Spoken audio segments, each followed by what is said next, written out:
Assalamualaikum warahmatullahi wabarakatuh. Salam Rahayu, salam budaya.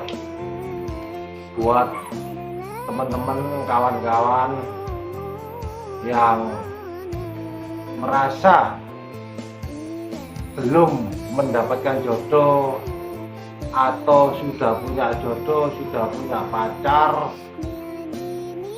namun dia kabur, dia tidak setia, saya berikan sebuah amalan, bisa dibaca saat setelah sholat. Ini amalannya di atas. Saya tidak meminta mahar, cukup jenengan kawan-kawan semua, dulur-dulur semua mendoakan saya sekeluarga sehat walafiat, semoga hajatnya sama. Terima kasih. Wassalamualaikum warahmatullahi wabarakatuh.